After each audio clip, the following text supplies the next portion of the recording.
الله أكبر الله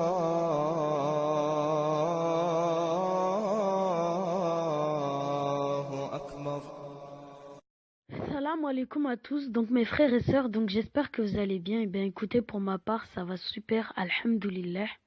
Aujourd'hui, nous allons parler de la dunya. Alors pour tout de suite vous dire les choses, abuser des choses est très grave. Allah a dit dans le Coran, n'oublie pas ta part en cette dunya. Comprenez bien cette phrase. Il ne faut pas abuser des choses parce qu'il y a un temps pour tout, pour la prière, pour s'amuser, pour lire le Coran, etc. Prenez cette phrase pour tes bonnes actions, ton linceul aussi de nos jours, comme notre prophète Mohammed sallallahu alayhi wa sallam nous a dit, à l'époque de la fin des temps, pratiquer sa religion sera aussi difficile que de tenir une braise dans sa main. Aujourd'hui, les jeunes, tout comme les adultes, sont attachés à ce bas monde. Ils adorent ce monde.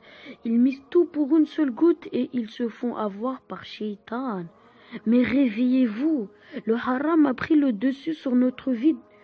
L'alcool, je m'amuse, je profite, je me fais plaisir, les désirs sont nos maîtres. Sommes-nous des animaux? Nous ne sommes pas des animaux. Sommes-nous des marionnettes? Nous ne réfléchissons même plus. Rien n'est là pour qu'on réfléchisse à la mort, à la dunya.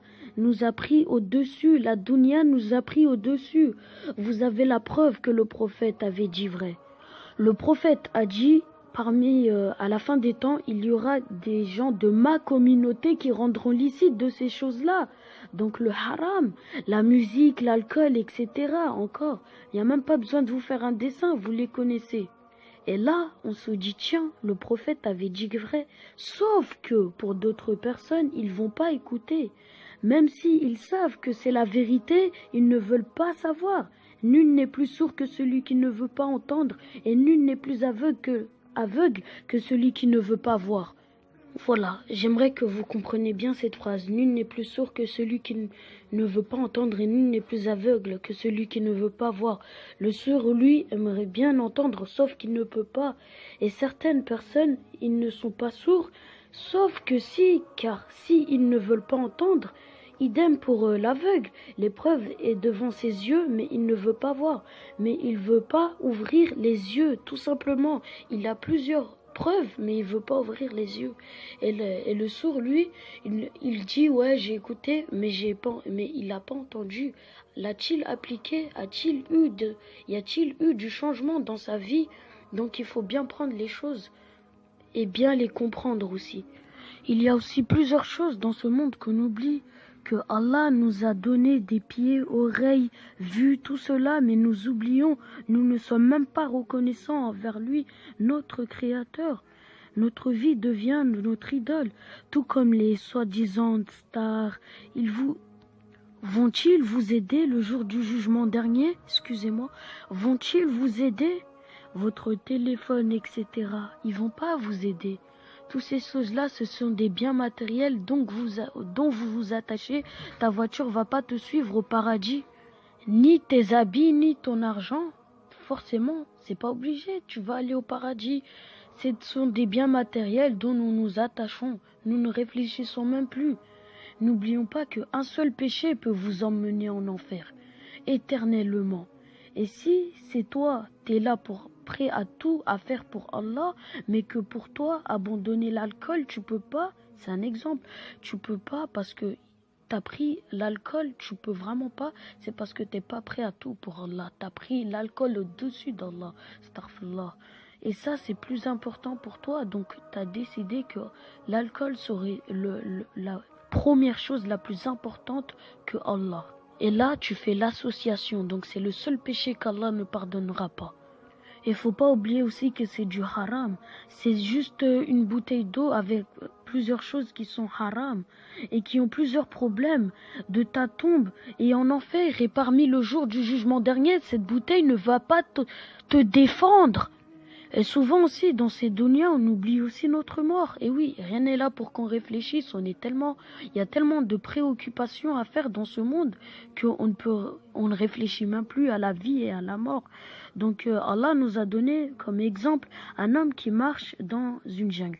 Et pendant qu'il marche dans une jungle, il regarde derrière lui et voit un lion en train de le pourchasser. Il court alors pour s'enfuir et arrivant à un puits, il saute à l'intérieur de ce puits et arrive à se retenir à une corde. Il reprend son souffle et regarde en haut et voit le lion au-dessus de lui qui l'attend et il regarde en bas et voit au-dessus un énorme serpent à la bouche grande ouverte qui attend qu'il chute et la seule chose qui le retient est cette corde. Après un petit moment, il aperçut une souris noire et une souris blanche. Elles sont agrippées ensemble sur la corde et commencent à la mordiller. Et devant lui, il vit un nid d'abeilles. Il se mit à contempler ce nid d'abeilles et trempa ensuite son doigt dans le miel. Il retira son doigt plein de miel et le passa sur sa langue. Et la douceur de ce miel lui a fait à ce moment momentanément oublier le lion, le serpent et même les deux souris. Le lion représente, en fait, selon un imam, le lion représente la mort. Elle te chasse sans arrêt. Le serpent représente ta tombe dans lequel une personne tombera là-dedans, obligée. Et si c'est une bonne personne, la tombe sera un des jardins du paradis. Et si cette personne est mauvaise, cette personne, ce sera alors une fossée de l'enfer. Et la corde représente sa vie. Et la souris noire représente la nuit, tandis que la souris blanche représente le jour, indiquant le jour. Et ces deux souris, ils sont constamment en train de grignoter le temps qui vous reste à vivre en cette vie. Alors comprenez bien que c'est franchement un exemple vraiment magnifique. Je vais vous dire pourquoi, parce que Allah nous a dit dans le Coran, toute âme goûtera à la mort.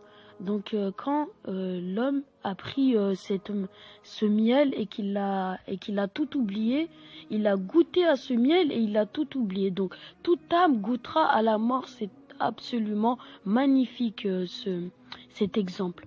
Et le miel, en fait, il représente la dunya. Et cet homme oublie la mort qui l'attend, devra se tenir, et qu'il oublie aussi qu'un jour il devra se tenir devant son Créateur. Comprenez la précision des choses.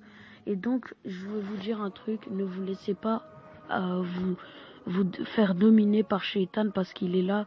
Tout ça pour que vous terminiez avec lui parce qu'il nous déteste en réalité. Si nous n'avons pas la foi, n'hésitez pas à re-regarder les rappels et à vous concentrer sur le Coran, car attachez-vous à ce que Allah aime bien, si vous voulez vous faire aimer par Allah aussi. Donc voilà, tout ça pour vous dire, quand vous avez un rappel, quand vous êtes en baisse de foi, prenez toujours un rappel, re-regardez-le et attrapez cette foi.